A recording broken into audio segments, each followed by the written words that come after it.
Hey everyone, my name's John and welcome to Life Happens, Let's Fix It. For today's project, I'm going to take this gossip disc that I found on the side of the road. We're going to refinish it and flip it and see if we can make a little money. So with that, let's get started.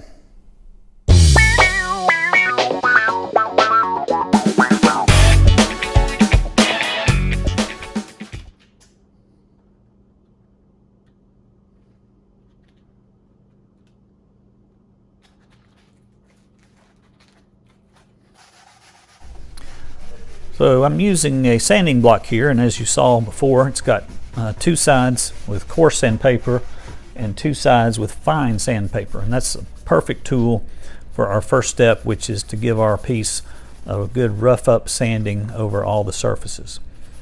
Since we are painting our piece, we just need to rough up the surface a little bit so that it takes the paint and we get any grease or dirt removed from the piece. And this flexible sanding block is perfect for that. It gets into all the little nooks and crannies, works good on flat surfaces, and works great for curved surfaces, including the spindles here.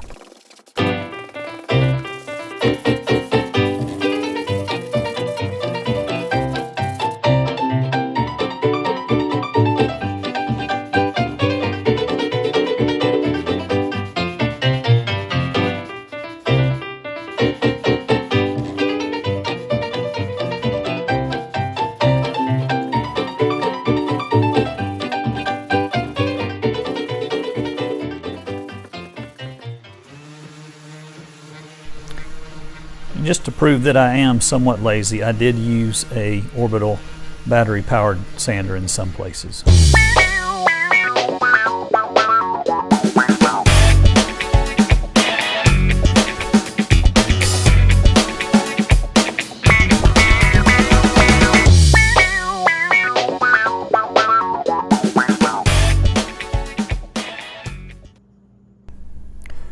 No rocket science here, just getting your paintbrush out and getting painting.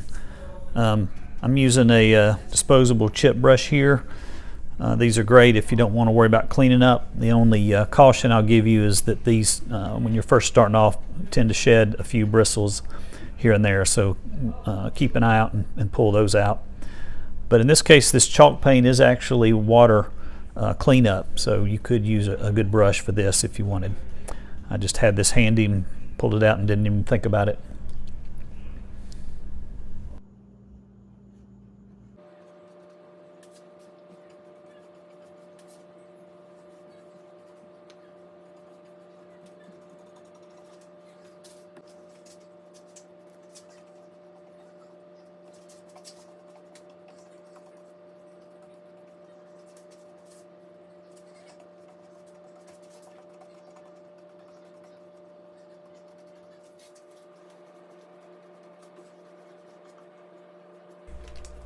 And here's another tip for you.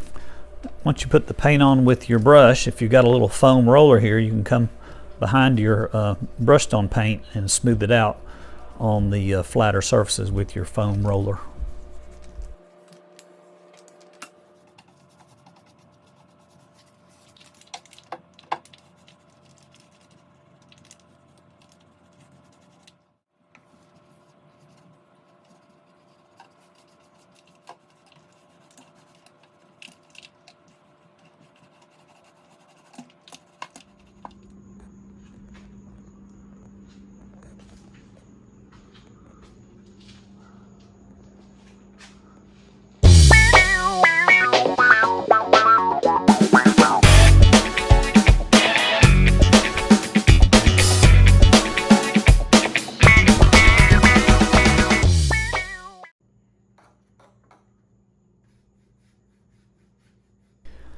The next step is finishing with wax coating, and this wax just kind of brushes on with a brush, or you can wipe it on with a rag, and you just want to get a thin coat on there. And according to the instructions on this type of wax, you need to let it dry first and then just come back with a lint-free rag or cloth and buff it out.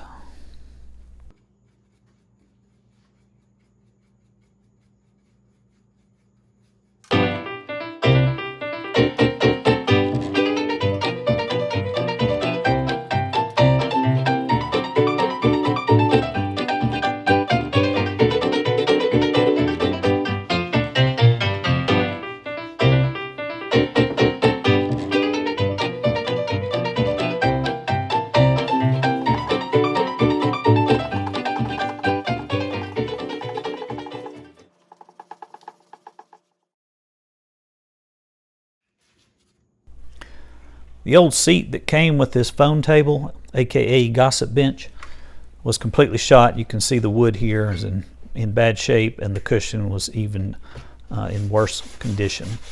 So I just got a new piece of 1/2 inch plywood here and traced the pattern of the old seat, and we're just going to give it a little sand to ease all the edges, and then we'll add some foam, and then I'll also show you how I wrapped it with some new fabric, including some quilt batting.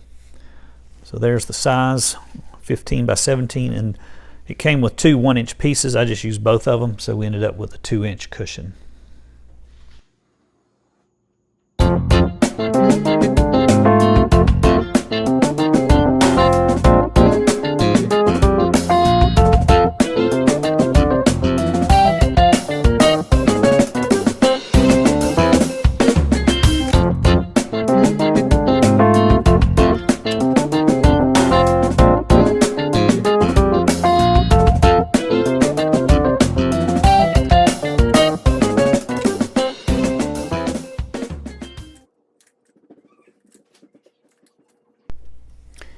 Now we're ready to wrap our base and cushion with some fabric. So this is just some quilt batting. You can buy it in different thicknesses. This is just what I had laying around the house from one of my daughter's projects. So I'm just cutting about 4.5 inch larger than the base here, and then we'll wrap it up and staple it in place. And the basic technique here is you want to put one staple in the middle of each side to start and kind of get it tight, but not really, you don't want to stretch it so far that it's compressed in the cushion, but just get it kind of snug and get it stapled on each of the 4 sides with one staple, and then we'll come back around and add more staples all the way to the corner.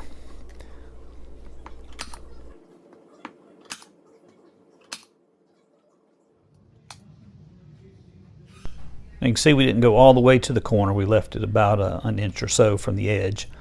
And then we're going to pull up the corner straight up, and again put a staple in the middle there. And then you want to fold over each edge and kind of make a nice pleat on the corner, and then staple each side in to hold it in place. And what I'm doing here with the batting, it was getting very thick with all the different folds. So I'm just kind of cutting away some of the excess so it doesn't mound up so high in the corners.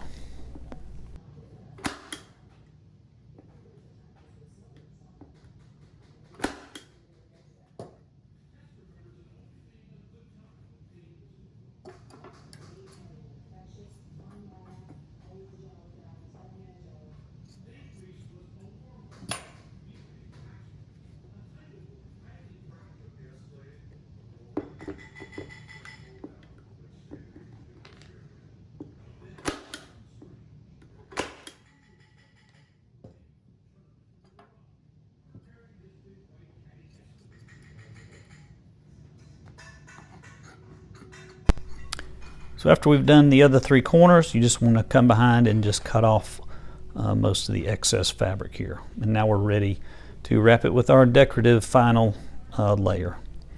Again, this is just the exact same process. We're going to staple it in the middle on each side, and then we'll add more staples on each side and then do the corners.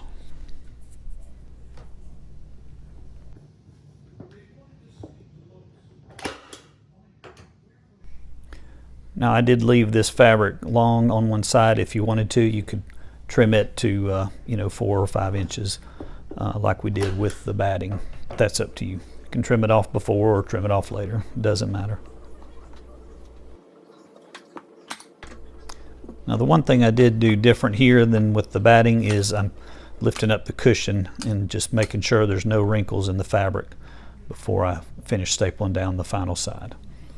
And then here we are just demonstrating again the same kind of technique for the corners. You pull it up in the middle and then fold it over on each side to make a nice clean looking pleat.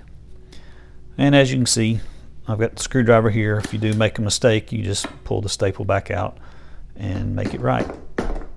And also a hammer is a good thing to have. We're getting into some thick fabric at this point, so you might need a hammer to tap those staples down good.